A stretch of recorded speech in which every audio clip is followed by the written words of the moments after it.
जय मसीह की मेरे मसीह भाई बहनों। स्क्रीन पे जिसकी तस्वीर देख रहे हैं इसका नाम अश्वनी उपाध्याय है। जैसे कि आप जानते हैं कि आजकल धर्मांतरण का मुद्दा बहुत तेजी से गरमाया हुआ है और सुप्रीम कोर्ट उस पे बार बार टिप्पणी कर रहा है। और एक सुप्रीम कोर्ट के जज है जिनका नाम एम.आर. शाह है और जो गुजरात में काफी समय तक लंबे अरसे तक वो वहां पर हाई कोर्ट के जज बने रहे, अब सुप्रीम कोर्ट में आ चुके हैं। वो बार बार इस मुद्दे को लेकर के टिप्पणी कर रहे हैं और जबकि बाकी जज भी और लोग बता रहे हैं कि आप धर्म के ऊपर जो संविधान में मौलिक अधिकार दिया गया है आप उसके खिलाफ नहीं कुछ ऐसे कर सकते, निर्णय दे सकते। उसके बावजूद भी जस्टिस एम.आर. शाह उन्होंने आरोप लगाया है कि धर्मांतरण एक राष्ट्रीय खतरा है। जबरन धर्मांतरण, माफ कीजिए, जबरन धर्मांतरण और लोभ लालच इस तरीके के जो है धर्मांतरण राष्ट्रीय खतरा है। लेकिन हकीकत बात यह है कि उनको जबरन धर्मांतरण से मतलब नहीं है, क्योंकि उनको धर्मांतरण से ही एलर्जी है। और धर्मांतरण जो कि संविधान हमारा मौलिक अधिकार देता है धर्मांतरण के बारे में। तो इससे पहले कि पूरा डिटेल में जाएंगे, देखेंगे कि क्या सुप्रीम कोर्ट और जज लोग क्या बोलते हैं, उसमें कहां तक ये मैटर पहुंचा हुआ है। मैं इस वीडियो को प्ले करता हूं, एक बार सुन लीजिए कि यह व्यक्ति क्या कह रहा है। लेकिन उस कानून में दो कमियां हैं। पहला, ये तो कह दिया मैक्सिमम 10 ईयर की सजा होगी। लफ्ज़ जिहाद और धर्मांतरण राष्ट्रीय समस्या है, इसका समाधान राष्ट्रीय स्तर पे होना चाहिए। इंडियन पिनल कोड के सेक्शन 493 को बदलना चाहिए। अगर उसको 493 में धोखे को परिभाषित कर दिया जाए, अपने आप लफ्ज़ जिहाद लद्दाख से लक्षद्वीप तक, कच्छ से कामरूप तक एक गंभीर अपराध बन जाएगा। दूसरी बात, धर्मांतरण भी उतनी ही गंभीर समस्या है। एक समुदाय ऐसा भी है जो धर्मांतरण कराता है, एक समुदाय ऐसा है पहले निकाह करता है फिर धर्मांतरण कराता है। तो धर्मांतरण के लिए भी केंद्रीय स्तर पे कानून जरूरी है। राज्यों के स्तर पे धर्मांतरण विरोधी कानून बनाने से फायदा नहीं होगा। 9 राज्यों में हिंदू पहले ही माइनॉरिटी हो चुके हैं।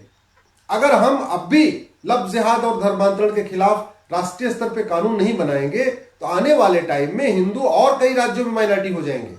तो जैसे कि आपने पूरे वीडियो में देखा कि ये जो बता रहे हैं धर्मांतरण को लेकर के, और इन्होंने सुप्रीम कोर्ट में केस फाइल किया है कि ये जो धर्मांतरण है इस पर रोक लगाया जाए।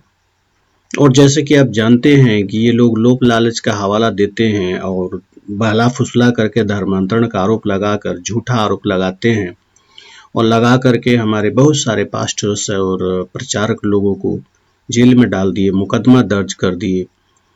और वो लोग, काफ़ी लोग जेल में है, कुछ जमानत से बाहर है और कुछ मुकदमे लड़ रहे हैं और किसी को पर एफ.आई.आर. दर्ज लोग कर रहे हैं, तरह तरह से परेशान कर रहे हैं।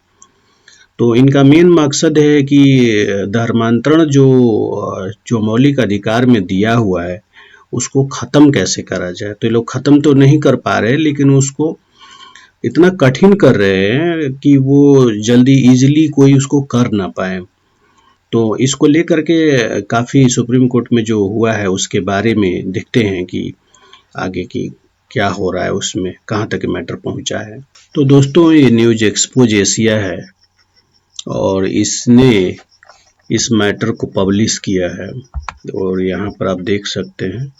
तो सुप्रीम कोर्ट अभी हाल ही में दो तीन दिन पहले बोला है कि दान का स्वागत है, लेकिन इसे धर्म परिवर्तन के लिए नहीं किया जाना चाहिए। इन्होंने ये लगाया है, आरोप लगाया है अश्वनी उपाध्याय जो एडवोकेट है और बीजेपी का जो लीडर है, कि क्रिश्चियन लोग क्या करते हैं, लोभ लालच दे करके दवाई देते हैं, खाना देते हैं और कपड़े देते हैं, नौकरी देते हैं।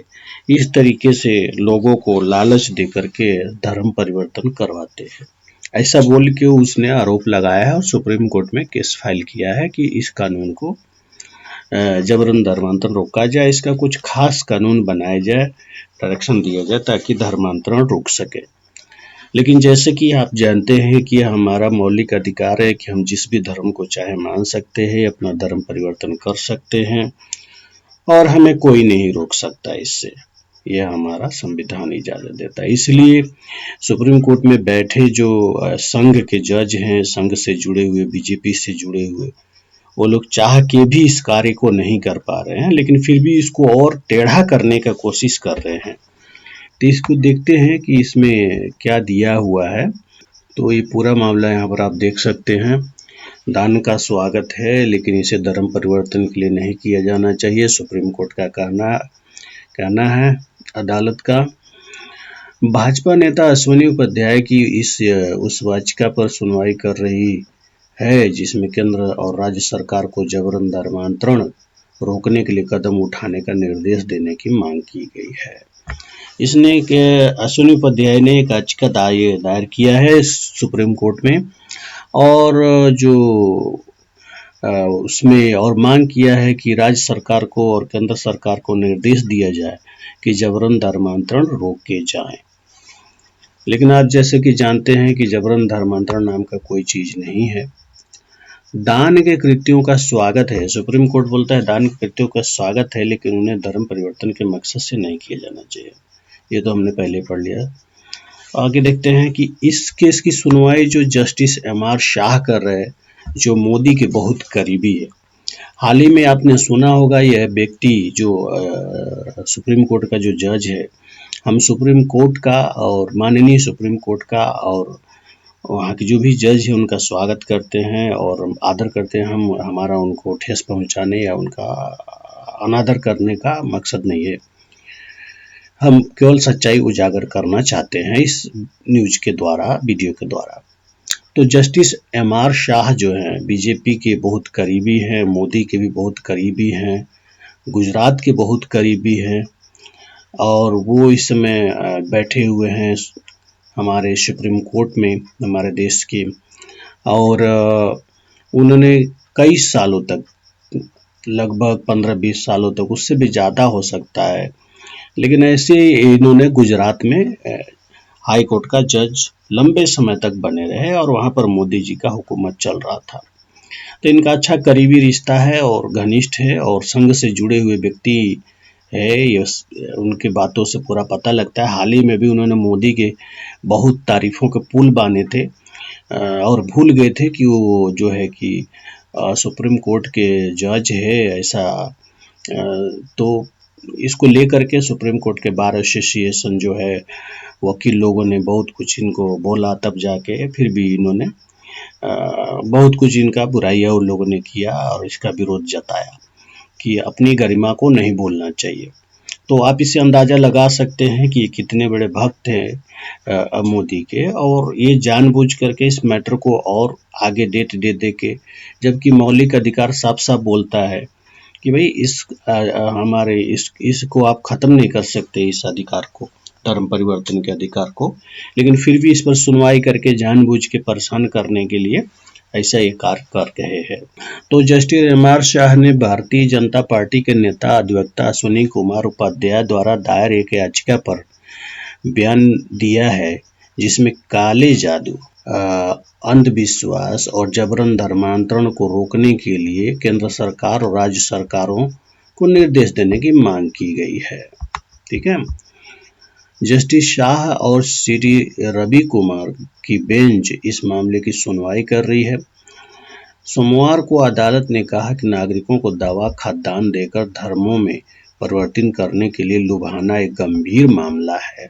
तो देखा आपने, गंभीर मामला है। शाह ने कहा, अगर आप मानते हैं कि किसी खास व्यक्ति की मदद की जानी चाहिए तो उनकी मदद करें, लेकिन यह धर्मांतरण के लिए नहीं हो सकता है। यह बहुत खतरनाक है। यह एक बहुत ही गंभीर मुद्दा है और हमारे संविधान के मूल ढांचे के खिलाफ है। भारत में रहने वाले प्रत्येक व्यक्ति को भारत की संस्कृति के अनुसार कार्य करना होगा, उनका कहने का मतलब यह है। तो इस पर जो सॉलिसिटर है तुषार मेहता, उन्होंने, जनरल तुषार मेहता ने, जो सॉलिसिटर जनरल है, उन्होंने बोला कि भाई संविधान भी नागरिक को धर्म परिवर्तन, एक धर्म को गलत प्रचार करने का अनुमति नहीं देता। मेहता ने यह भी कहा कि केंद्र धर्म परिवर्तन पर राज्यों के आंकड़े जुटा रहा है। उन्हें न्यायाधीशों से कहा है कि कई राज्यों के समितियों के गठन के लिए कानून बनाए हैं। जो यह निर्धारित करे कि धर्मांतरण अनाज दवा के बदले में किया गया था या वास्तविक धार्मिक हृदय परिवर्तन है। उन्होंने सॉलिसिटर जनरल अदालत को यह बताया कि गुजरात में अवैध धर्म परिवर्तन के खिलाफ एक कड़ा कानून पेश किया था, गुजरात ने किया था, लेकिन उच्च न्यायालय ने इसके कुछ प्रावधानों पर रोक लगा दिया। तो जब वही आप हमारे मौलिक अधिकार को छेड़ेंगे तो सुप्रीम कोर्ट तो बैठा है ना रोक लगाने के लिए, आप अपने दायरे में रहना चाहिए ना। तो गुजरात उच्च न्यायालय ने 19 अगस्त 2021 को गुजरात धर्म की स्वतंत्रता संशोधन अधिनियम की कई धाराओं पर रोक लगा दी थी। यह कानून पिछले साल अप्रैल में उभरती हुई प्रवृत्ति में, जिसमें महिलाओं को शादी के लिए लुभाया जाता है, को रोकने के लिए पारित किया गया था। धर्म परिवर्तन का उद्देश्य है।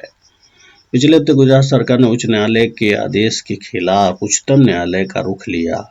तो गुजरात सरकार ने भी इस मामले को लेकर के सुप्रीम कोर्ट में मैटर को लेके आई है।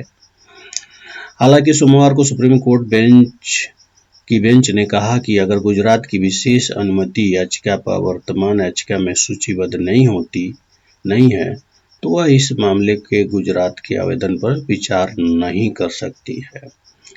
बार और बेंच ने बताया कि इस बीच मामले को 2 बार उठाने के बाद अदालत ने याचिका की स्थिरता पर आवेदन लेने से भी इनकार कर दिया था। कोर्ट मामले की अगली सुनवाई 12 दिसंबर को करेगी। अच्छा, अब आगे देखिए क्या बोल रहे हैं। अपनी याचिका में उपाध्याय ने तर्क दिया कि जबरन धर्म परिवर्तन के शिकार अक्सर सामाजिक और आर्थिक रूप से वंचित होते हैं, विशेष रूप से अनुसूचित जाति और जनजाति संबंधित होते हैं। तो ये तो सही बताया, लेकिन ये बताइए कि वो लोग सामाजिक और आर्थिक रूप से वंचित क्यों हैं? उनको वंचित किसने किया? अश्विनी उपाध्याय को पता होना चाहिए कि इन्हीं के भाई बंधुओं ने उनको हक को मार रहे हैं और उनको वंचित बना रखे हैं। यह न केवल संविधान के अनुच्छेद के आगे बता रहे कि यह न केवल संविधान के अनुच्छेद के 14 आर्टिकल 14 के समकक्ष कानून के समक्ष समानता और 21 आर्टिकल के जीवन और व्यक्तिगत स्वतंत्रता की सुरक्षा और 25 आर्टिकल अंतरात्मा की स्वतंत्रता और धर्म के स्वतंत्र पेशे, अभ्यास और प्रचार का उल्लंघन करता है, बल्कि धर्मनिरपेक्षता के सिद्धांतों के भी खिलाफ है, जो संविधान की मूल संरचना का एक अंग है, अभिन्न अंग है। उन्होंने प्रस्तुत किया ऐसा कह के। तो ये मामला बहुत तेजी से चल रहा है और इस मामले में और भी आप जानकारी देख सकते हैं और मैं आपको दिखाता हूं और मामला इसमें कैसे इसको बनाया जाए। तो ये द वायर ने भी लिखा है इस मामले को, और द वायर ने लिखा कि भाजपा नेता की धर्मांतरण संबंधी याचिका को तर्कवादी समूह ने व्हाट्सएप फॉरवर्ड आधारित बताया।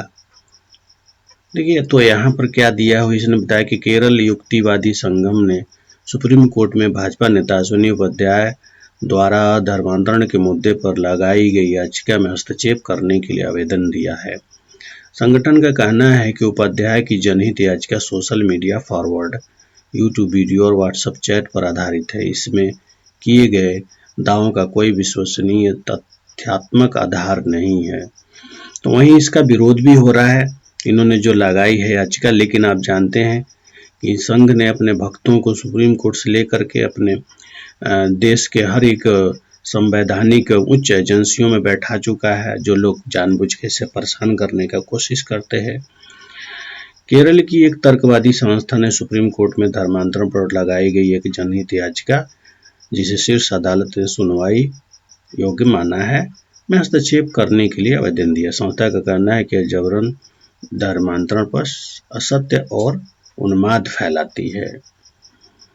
एक दिन पहले 5 दिसंबर को जस्टिस एम.आर. शाह और जस्टिस सी.टी. रवि कुमार ने उन हस्तक्षेपों पर विचार करने से इनकार कर दिया था।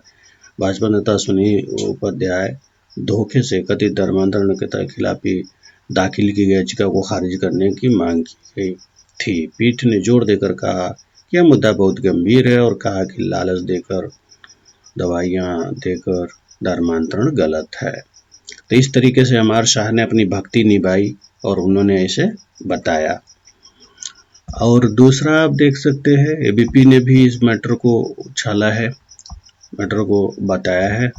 देखिए एबीपी ने भी लिखा है, धर्म प्रचार करना एक मौलिक अधिकार, लेकिन धर्मांतरण पर केंद्र सरकार ने सुप्रीम कोर्ट में दाखिल किया ये जवाब। तो जवाब क्या दाखिल किया है? केंद्रीय गृह मंत्रालय ने एससी को दिए हल्फनामे में कहा कि कानून व्यवस्था राज्य का विषय है। 9 राज्यों में अब तक देश में लालच, धोखे या दबाव से होने वाले धर्मांतरण, धर्म परिवर्तन के विरुद्ध कानून बनाया है। तो उन्होंने अपने हल्फनामे में ऐसे जवाब दिया है, एफिडेविट जो दायर किया है सुप्रीम कोर्ट को जवाब दिया है। और आगे क्या बोला है? बनाया केंद्र सरकार भी जरूरी कदम उठाएगी।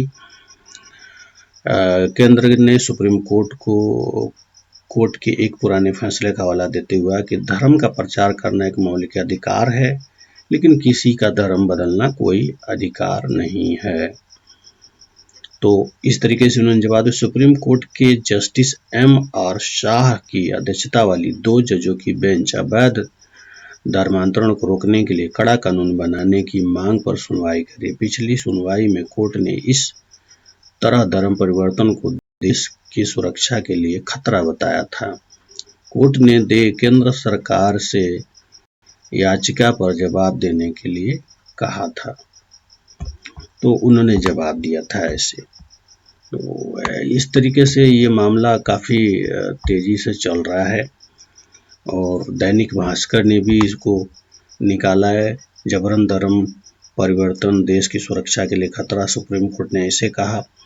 तो ये कहने वाले जस्टिस एम.आर. शाह थे, जिन्होंने कहा था कि देश के लिए खतरा है।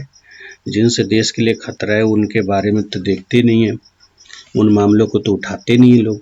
धर्मांतरण बेहद गंभीर मसला। देखिए यहाँ पर क्या बोल रहा है, धर्मांतरण बेहद गंभीर मसला। अभी जो है कि अवैध धर्मांतरण या जबरन धर्मांतरण मामला है, सरकार ऐसे लोगों पर सख्त कार्रवाई करे, ये दिशा निर्देश दे रहे। तो आगे दिया डरा धमका कर, लालच देकर। तो ऐसा कहाँ होता है? कौन किसको डराता है, धमकाता है, लालच दिखाता है? अभी तक तो मैं अपने इतने साल के जिंदगी में मैंने किसी को नहीं देखा ऐसे करते। तो ये जो है आज तक ने भी निकाला है। धोखे से ये धर्मांतरण मामले पर सुनवाई, सुप्रीम कोर्ट ने केंद्र से 4 हफ्तों में जवाब मांगा। तो ये मामला बहुत तेजी से चल रहा है और ऐसा सुनाई दे रहा है कि सरकार जो है कि इसके खिलाफ कड़ी कानून बनाने के लिए केंद्र सरकार में बनेगा, जैसे कि पूरे इंडिया में लागू हो सके। तो लेकिन जो है कि ये सरकार जो है कि आप जैसे जानते हैं कि यह ओबीसी, एससी, एसटी और माइनॉरिटी, इन सभी के विरोधी सरकार चल रही है इस समय। और शासन प्रशासन में और तमाम हमारे संवैधानिक उच्च पदों पर बैठे लोग, ये लोग भी उन्हीं के जो नुमाइंदे हैं बैठे हुए हैं, और वो लोग भी इनके विरोधी है। एससी के विरोधी है, एसटी के विरोधी है ना, और माइनॉरिटी के विरोधी है, ओबीसी के विरोधी है। ये लोग तो ये विरोध का ही काम करेंगे, इनके अधिकारों को खत्म करने का काम कर रहे हैं। ओबीसी के अधिकार ये लोग खत्म कर रहे हैं और एससी का अधिकार खत्म कर रहे हैं, एसटी का अधिकार खत्म कर रहे हैं, माइनॉरिटी का अधिकार खत्म कर रहे हैं। तो संविधान ने जो जो हमें अधिकार दिए, उन तमाम अधिकारों को खत्म करने के लिए लोग कार्य कर रहे हैं। तो आप सभी को जागरूक होना चाहिए, इस मामले को, मुद्दे को उठाना चाहिए। जहां भी हो आप उसका विरोध दर्ज कराना चाहिए कि ये गलत है, ताकि हमारा अधिकार सुरक्षित रहे। तो मिलूंगा एक और नई खबर के साथ, तब तक के लिए आप देखते रहिए न्यूज एक्सपोज एशिया। जय मसीह की।